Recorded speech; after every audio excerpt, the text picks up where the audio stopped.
শিক্ষার্থীরা, আমি সবাইকে শুভেচ্ছা জানিয়ে আমাদের আজকে ক্লাস শুরু করছি।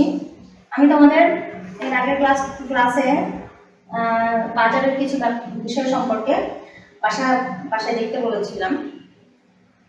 দেখো, আজকে আমাদের বাজারের চ্যাপ্টারের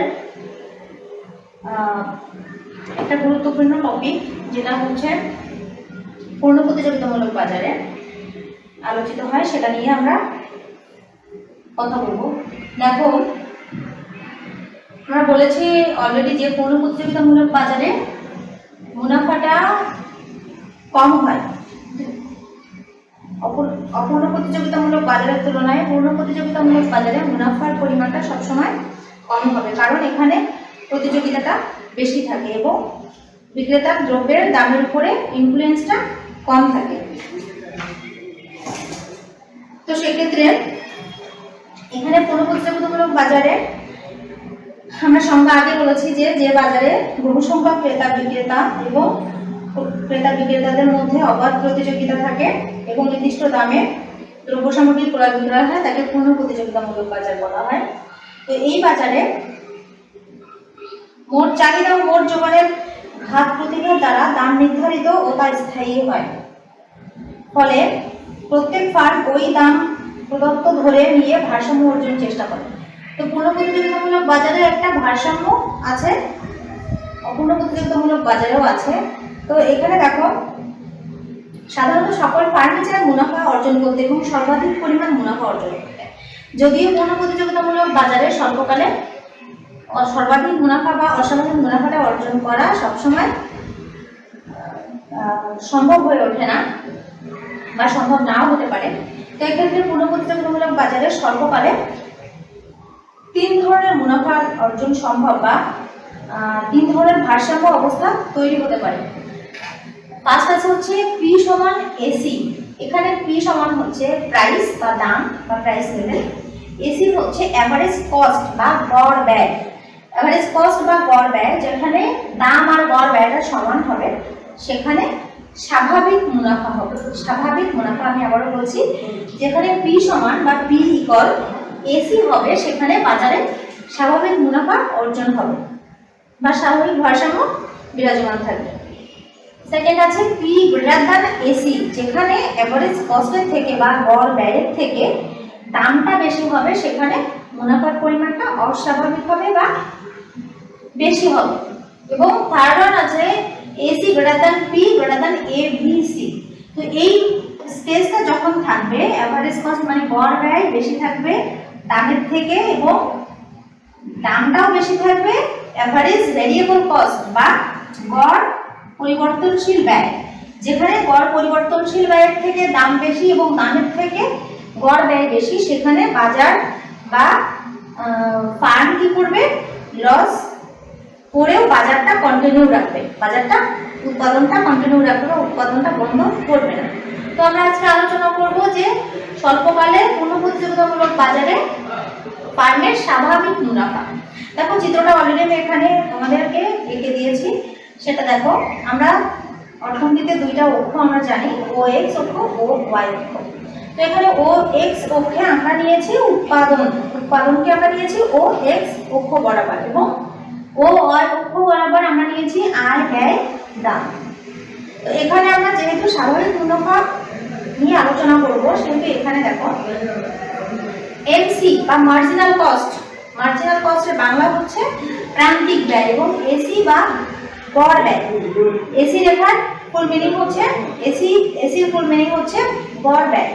তো গড় ব্যয় আর প্রান্তিক ব্যয়, এই 2টা রেখা আমরা রেখেছি, এবং এই রেখাটা যেটা ভূমি অক্ষের সাথে সমান্তরাল, সেটা হচ্ছে অ্যাভারেজ রেভিনিউ মার্জিনাল রেভিনিউ সমান সমান পি।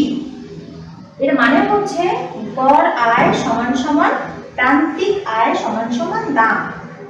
তো এক্ষেত্রে দেখো, যে স্বাভাবিক মুনাফাটা তখনই অর্জন হবে যখন পি সমান সমান এ আর সমান সমান এম আর হবে, এবং যেখানে এমসি সমান এম আর হবে। তো দেখো, এম আরটা আছে এখানে, এই রেখার মধ্যে এম আর আছে, এ আর আছে, পি আছে। তো আমার সূত্র অনুযায়ী আমাকে কি করতে হবে, P সমান সমান AC হতে হবে। তো এই রেখাটা যদি P হয় আর এটা যদি AC হয়, তাহলে এই দুটো রেখা যেখানে টাচ করবে বা স্পর্শ করবে সেই বরাবর হচ্ছে এই দুটো সমান হবে, P সমান সমান AC। তো এই শর্তটা আমার কোথায় মেইনটেইন হয়েছে আমাকে সেটা দেখতে হবে। এই বিন্দুটা যেখানে আমরা এটাকে R দিয়ে প্রকাশ করেছি সেই বিন্দুটাই হচ্ছে AC সমান সমান P, কারণ এই AC কার্ভটা P রেখাকে এই R বিন্দুতে ছেদ করেছে। যেহেতু এখানে এই দুইটা রেখা একটা বিন্দুতে মিলিত হয়েছে, সেখানে আমরা এই রেখাটাকে এই বিন্দুটাকে আমরা P সমান সমান AC ধরতে পারি। দেখো প্রথমে আমরা যে ভূমি অক্ষে উৎপাদন এবং y অক্ষে লম্ব অক্ষে আয় ব্যয় দাম ধরেছি। তো এখানে স্বাভাবিক মুনাফাটা কিভাবে অর্জিত হবে সেটা আমাকে একটু ক্যালকুলেট করতে হবে। দেখো এখানে কতটুকু আয় কতটুকু ব্যয় এটা বের করতে পারলে আমরা মুনাফার পরিমাণটা বের করব। আমরা মুনাফা কিভাবে পাই, আয় থেকে ব্যয় বাদ দিলে যে অংশটা পাই আমরা সেটাকে আমরা মুনাফা বলি। যদি একজনের আয় হয় হচ্ছে আয় 10,000, ব্যয় 7,000, তাহলে তার মুনাফা কত? আমরা আয় থেকে ব্যয়টা বিয়োগ দিলে আমরা কি পাই, মুনাফা পাই। তাহলে এখানে মুনাফাটা যখন আমরা দেখব স্বাভাবিক মুনাফাটা, তখন আমাকে কি করতে হবে, আয় থেকে ব্যয়ের পরিমাণটা বাদ দিতে হবে। তো যদি আমরা এভাবে ক্যালকুলেশন করতে চাই তাহলে দেখো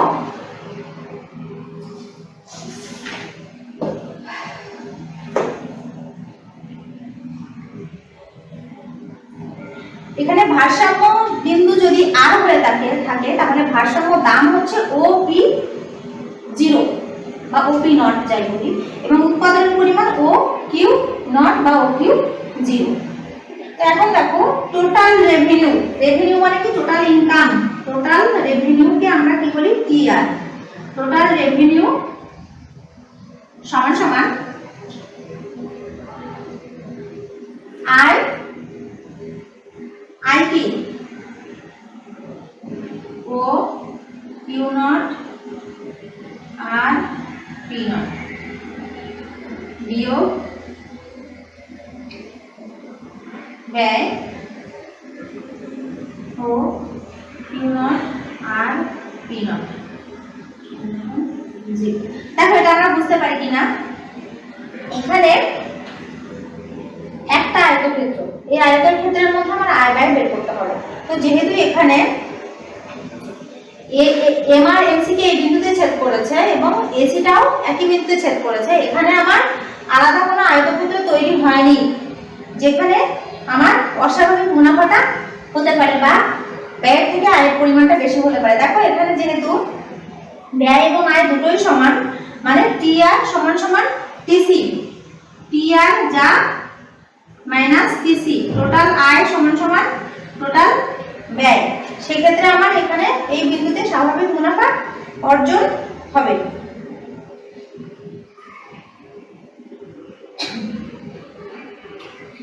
তো দেখো এই বিন্দুতেই হচ্ছে মনোপ্রতিযোগিতামূলক বাজারে স্বল্পকালে ফান্ড স্বাভাবিক মুনাফা অর্জন করে, এবং এই স্বাভাবিক মুনাফাটা তখনই হবে যখন P সমান সমান AC হবে। P সমান সমান AC এই বিন্দুতে, সেই জন্য আমরা এই বিন্দু থেকে উৎপাদনের পরিমাণ এবং ব্যয়ের পরিমাণ নির্ধারণ করে আমরা রেভিনিউটা 0 পেয়েছি। এই জন্য আমাদের কি হবে, এই বিন্দুতে স্বাভাবিক মুনাফা অর্জন হবে, এখানে কোনো অস্বাভাবিক মুনাফা অর্জন হবে না।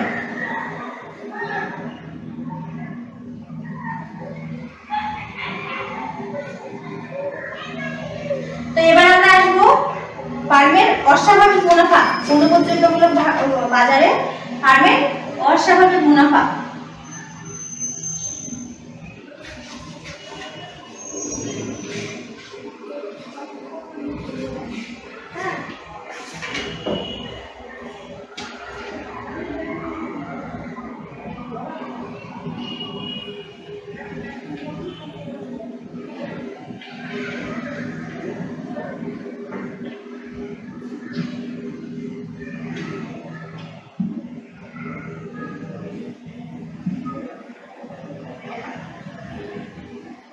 এসি এমসি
তো দেখো আমাদের সেকেন্ড কন্ডিশন ছিল P গ্রেটার দ্যান AC হতে হবে, P গ্রেটার দ্যান AC হতে হবে।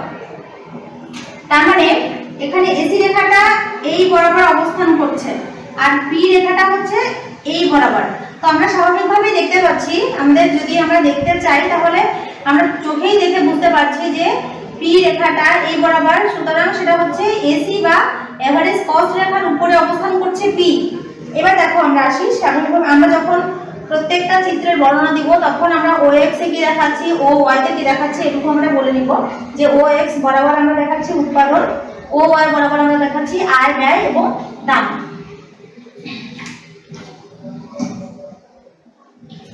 তো এখন প্রথমত আমাদের AR সমান সমান MR সমান সমান P, এটা আগের চিত্রেও সেম ছিল, এই চিত্রেও সেম, কিন্তু আগের চিত্রে MR MC যেখানে কাট করেছিল সেখানেই আমার AC বিন্দুটা ছিল, সেক্ষেত্রে আমার কোনো অস্বাভাবিক মুনাফা অর্জন হয়নি।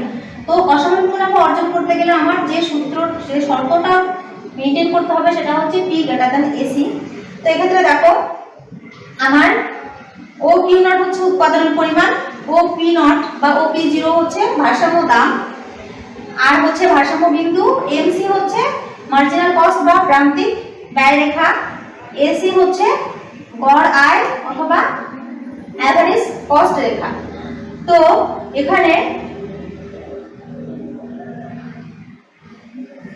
MC MR কে যেখানে কাট করবে, MC MR কে যেখানে কাট করবে, MR এই রেখা, MC এটা, MC রেখা MR কে এখানে কাট করেছে, সেই বরাবর যখন আমরা নিচে চলে আসবো সেটা হচ্ছে ভারসাম্য পরিমাণ নির্ধারিত হবে। সেই বরাবর যখন আমরা ভূমি অক্ষ বরাবর চলে আসবো তখন সেটা ভারসাম্য পরিমাণ নির্ধারিত হবে। তো এখানে সেই ক্ষেত্রে ভারসাম্য পরিমাণ আমাদের হলো OQ নট, এবং যেখানে আমার AR সমান সমান MR সমান সমান P, সেই বরাবর আমার OP নট বা OP0 হচ্ছে ভারসাম্য দামের পরিমাণ। তো দেখো এখানে ভারসাম্য দাম যেহেতু